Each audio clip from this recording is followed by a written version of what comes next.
Yeah, danger is my assignment. I get sent to a lot of places I can't even pronounce. They all spell the same thing, though, trouble. Right now, I'm just back from a tough one in the Middle East, and I'm looking forward to a couple of days of nothing but loafing.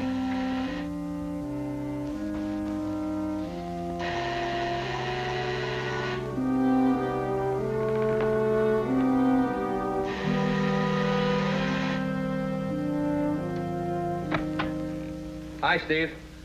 Ah, Mr. Bad News himself. Hi, Jim. Looks like you've been taking things kind of easy. Yeah, for all of 2 minutes. I suppose you and the commissioner are going to fix that up. Oh, no, the commissioner sent me over here to give you a hand, Steve. Well, that was nice of him. A black one. You mean the Black Hand? The Mafia? You hit it, pal. You know what that outfit stands for in Italy and Sicily? Terrorism, murder, violence. Yeah, you don't mean you and the commissioner want me to tackle an outfit like that? The commissioner doesn't expect you to stamp out the whole outfit, Steve. He's only interested in stamping out their most recent activity. What's that? They hired themselves out to terrorize the Italian voters. Keep the independent vote away from the polls. Oh, I see. They're doing a pretty thorough job of it, too. Right now, it's only on a local basis. But if it keeps up, national elections can ultimately be influenced, even controlled. Yeah, sounds pretty bad, but what's that got to do with us? Simply that this little enterprise has been financed from right here in the United States. Oh, yeah? Who's doing it? We don't know. But apparently Lorenzo does. Lorenzo? That's the pen name of an Italian political commentator and writer. Oh, yeah. I think I read an article about him. He's here in the United States now, isn't he? The past 2 weeks on what he calls a vacation. Apparently he remains anonymous behind the name of Lorenzo for reasons of personal safety. But we happen to know that he's working on this Black Hand affair. And he followed a lead here from Italy, trying to find the names of the men that are financing this operation. How's he doing? Well, we think he succeeded, but he won't tell us. Why not? Remember, he's made a career out of scooping everybody. Now, he leaves for Italy this afternoon. We think that he's going to wait until he gets there and make a headline out of this information. Yeah? Looks like he's asking for trouble. He is. There've been 2 attempts on his life already. Now, we can't force him to reveal this information, and he's welcome to his headlines if he lives to write them. That's where you come in, Steve. Oh. Bodyguard the guy all the way to Italy, huh? Sounds like a tall order. The fact that he doesn't want a bodyguard makes it even taller. You can't let him know that you're on the job. All right. What time does he shove off? His plane leaves at 3 o'clock this afternoon. He arrives at Le Havre tomorrow morning, takes the Rome Express to Italy. That's it, Steve. He's your baby. Good luck. Thanks. And Steve, take it easy, huh?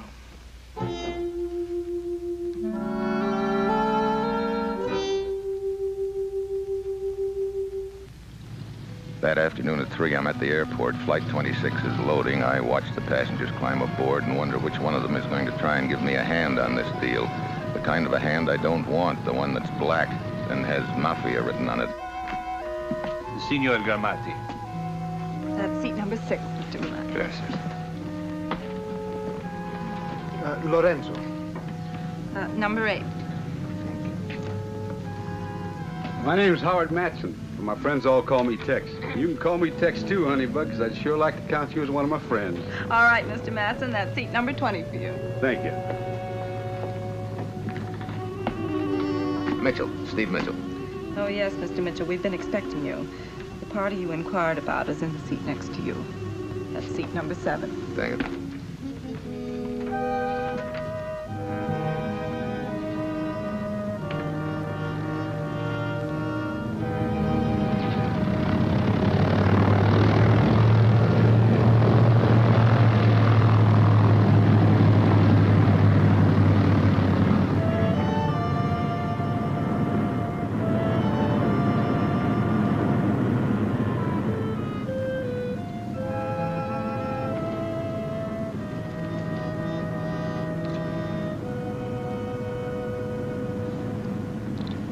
Thank you. Smoke? Oh, thanks. Yeah, that's a new one on me. Oh, they are Italian cigarettes. I prefer American brands, but I don't want to cultivate the habit of smoking, and they are too expensive in Rome. Oh, you're from Rome, huh? Yes. My name is Lorenzo. And you?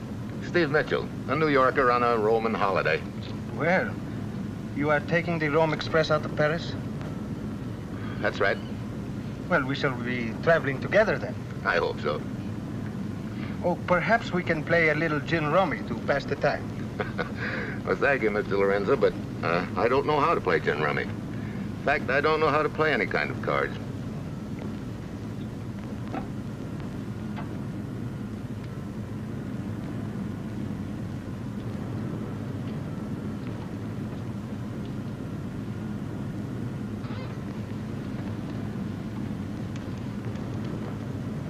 You are kind, senor. Not at all. Would you mind telling me what that's going to be? A pair of socks. I once crippled an entire division.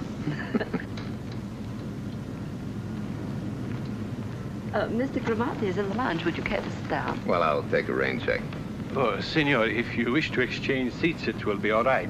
Thank you, Mr. Gramati. Oh, you know my name. Yes, the lady mentioned it. I am honored. Perhaps we can have a chat before we reach Paris, hmm? I hope so. Excuse me. Your pardon.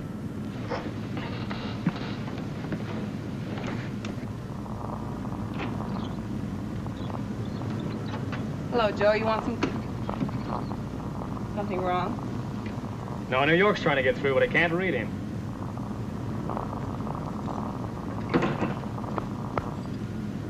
Yes, this is Flight 26, but I can't read you. Over. Who? Mitchell? No. Ask him if they want Steve Mitchell. Is his name Steve? Yeah, that's the one. I'll get him for him. Hang on, New York. We'll get him for you.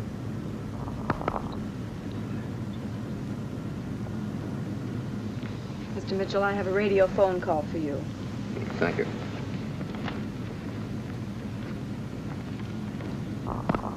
He'll be here in a minute.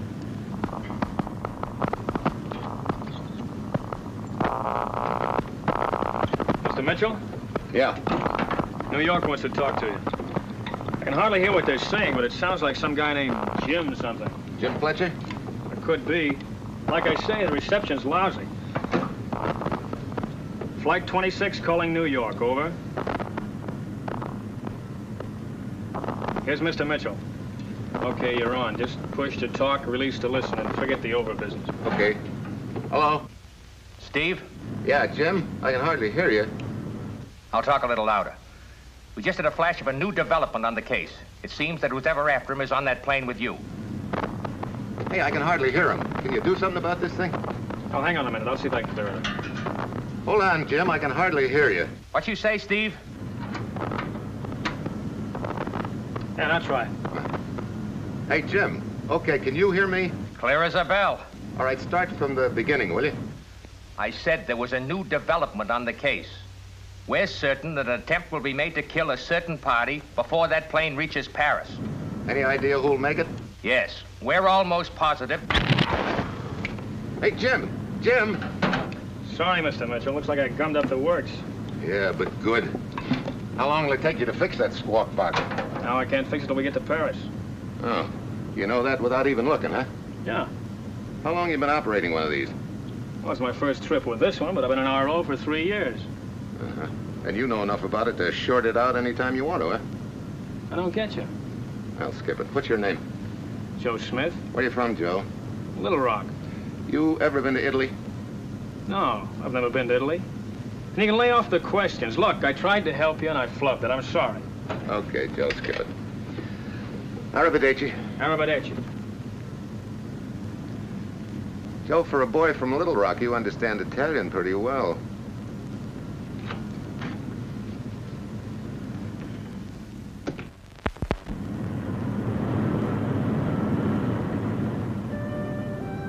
So far, I've gotten a lot of breaks, all bad. I'd have given a lot to hear the next word Jim was going to say. Now, practically everybody on the plane except Lorenzo could qualify as a suspect.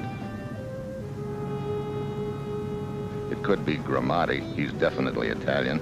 Then there's his elderly neighbor, but that idea seems pretty far-fetched.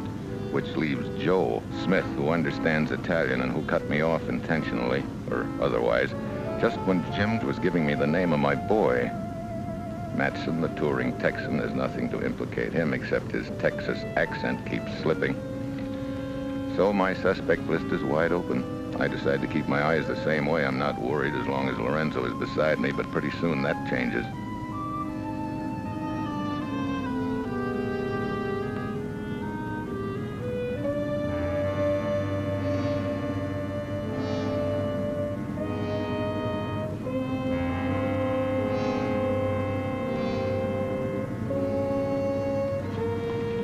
Hostess, May I help you, Mr. Lorenzo? I wish to enter the radio.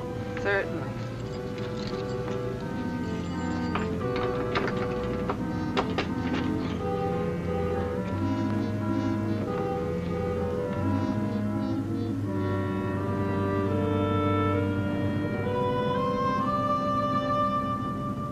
You are sure this cannot be repaired in time for me to send a message? Look, I told you a dozen times now. But how can this be? Well, if you'd have been here, you'd have seen how. Those sparks flew 6 feet. Mr. Mitchell. Oh, he was here. Yeah. Sending a message? No, he was talking to New York.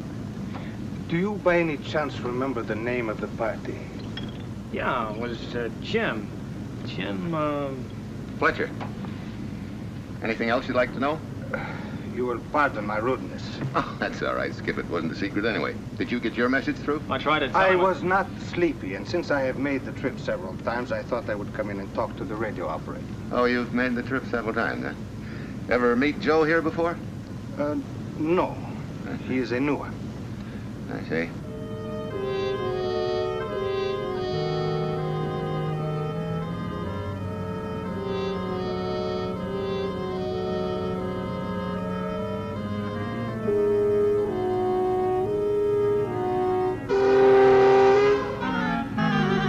Well, if you want to talk and you're not sleepy, I'm not sleepy either. Come on. A splendid idea. How about this? Where we won't wake the other passengers. If you don't mind, let us return to our own seats. It is later than I thought, and quite certainly I am sleepy. All right.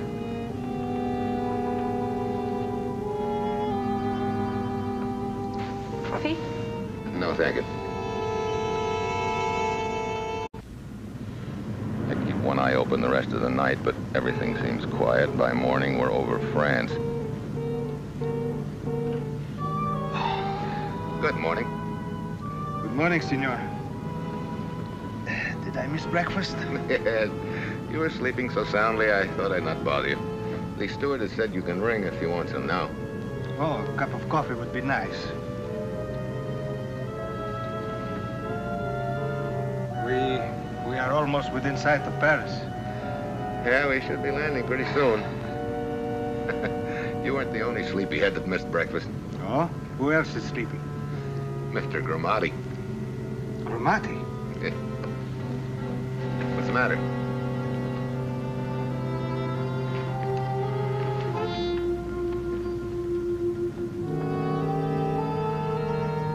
Keep everybody away from this section. Where's his seatmate? She's in the lounge. All right, find another place for her. Anybody ask you anything, he died of a heart attack. Yes. One moment, Senor Mitchell. I will take charge here. I am trained in such matters. You are not. What could a newspaper man know about criminal investigation?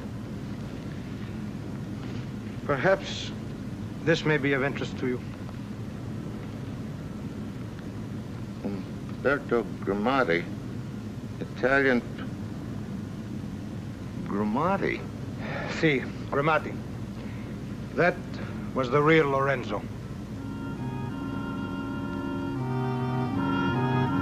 Lieutenant Gramati and I exchange credentials. When we land, no one is allowed off the plane until the French police arrive. They take names, addresses, and statements. At their request, the lieutenant and I remain.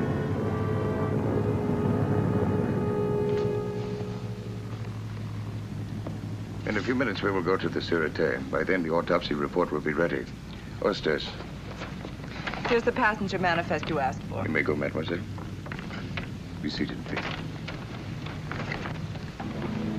Now, messieurs, would you mind telling me what this is all about? Well, you saw our credentials. Oh, certainement.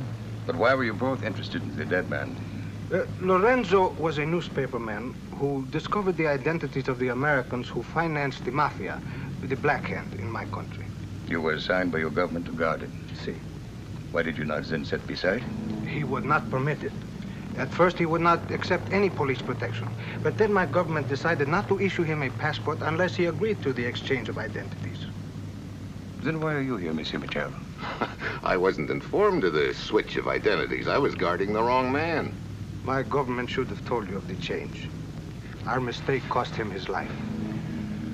What now, messieurs? This man dies over the ocean. Who has jurisdiction? The French, the Italians, or the Americans? Well, Lieutenant, let's pool it and take it from there. That will not be necessary. If the French police do not apprehend the murderer, we will. Now that Lorenzo is dead, I suppose you will be taking the next plane back to the States. I suppose so. That is the smart thing for you to do. This case is no longer any concern of yours. If there are any further developments, I will take care of them myself. Well, messieurs, Lorenzo was stabbed with a sharp instrument which penetrated the heart. Death was instant. Whoever killed the man was very clever. The court was open when he was stabbed. Then was closed to cover the tiny wound caused by the murder weapon. Our monsieur le docteurs are convinced he was killed with an instrument resembling an ice pick. Thank you, Lieutenant. Senor Mitchell, I'm sorry your trip was so unsuccessful. I hope we shall meet again. Thank you. Now, if you'll excuse me, gentlemen, I must report this to my government immediately.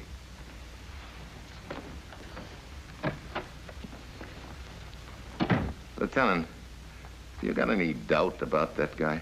Pardonnez-moi, mais non, monsieur. I have no reason to doubt him. His shield carries the Italian crest.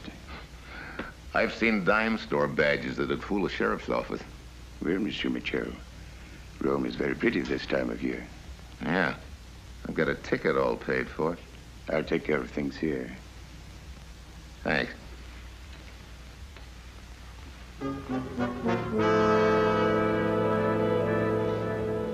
I head for the Paris depot and board the Rome Express. It pulls out around sunset.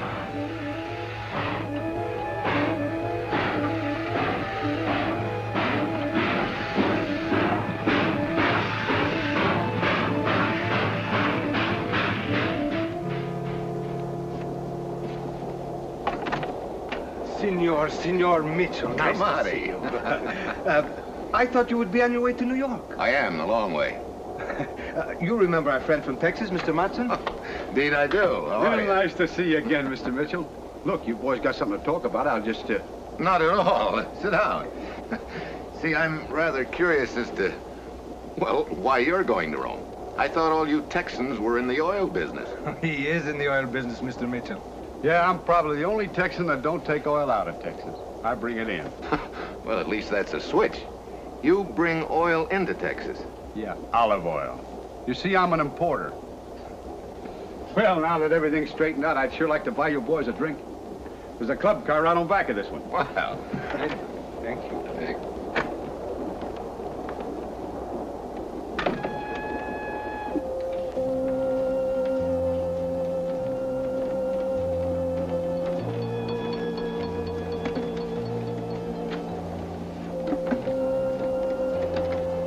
Contessa, this is a pleasant surprise. Well, how nice to see you again. I suppose you've been off on another one of your manhunts. Unfortunately, yes.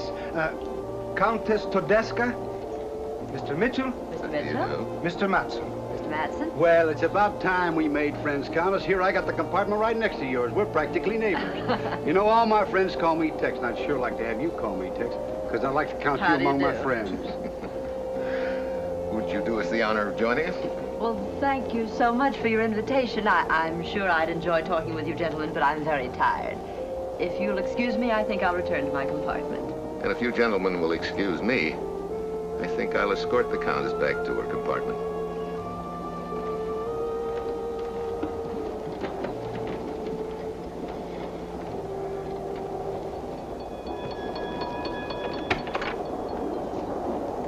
Thank you so much for your kindness, Mr. Mitchell. And now I'll excuse you. I'm sure your friends are waiting for your return. I'm going to let them wait. You know, it isn't every day that I get a chance to meet a real live Countess. May I sit down? Please do.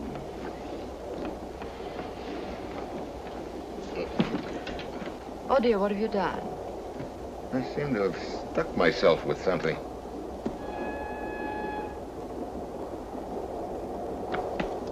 How stupid of me to leave my knitting on the seat. Sit down, Mr. Mitchell. And do not pretend innocence. I know what you are thinking.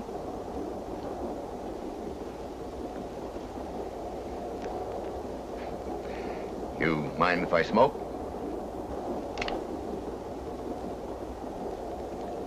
On second thought, I don't think I want a cigarette.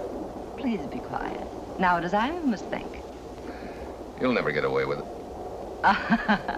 This time, Mr. Mitchell, there will be no body as evidence.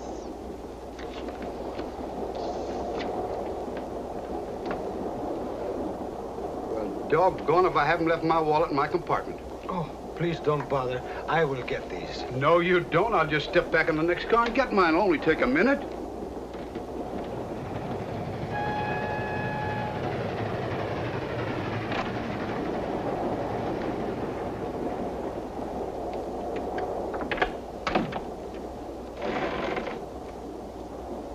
Yeah.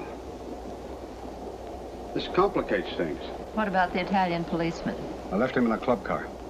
Suppose he comes looking for Mr. Mitchell. We can't let him. I'll entertain him until the club car closes. Then after he retires, we'll get rid of Mitchell. Why not right now? No. He knows that Mitchell's here. Would you mind telling me how we'll pass the time until then? Sure. You'll sit as quiet as a mouse. Because if you move, this kid's a regular Annie Oakley. I'd settle for gin rummy. That's it. I'll tell him you're playing gin.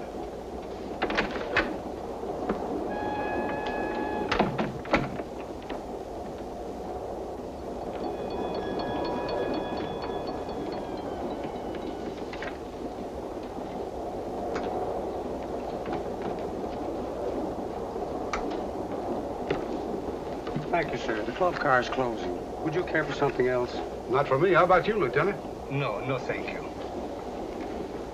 I think I shall find Mr. Mitchell and have one last cigarette with him. I don't think it'd be appreciated, Lieutenant. I think they're enjoying each other's company. You saw them? Sure. My compartment's right next to the counters. They were playing gin rummy for half a cent a point. In that case, I think I shall retire to my compartment. I'm more tired than I realized. That's a good idea. You know, I think I'll take 40 winks myself.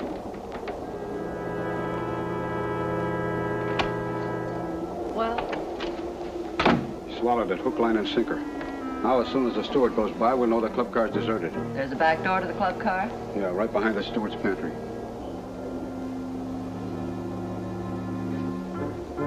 All right, Mitchell. Come on. You know, if it's a drink you want, I'd... Play it smart, Mitchell. Just do as I say.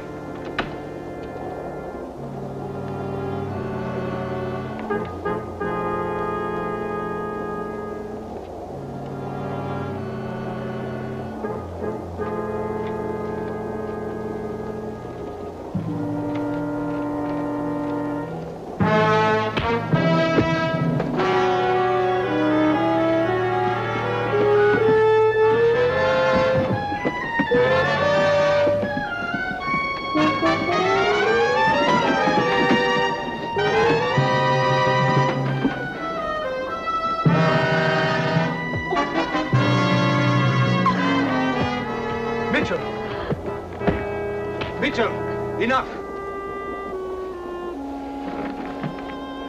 Well, at last we have the murders of Lorenzo. Yeah.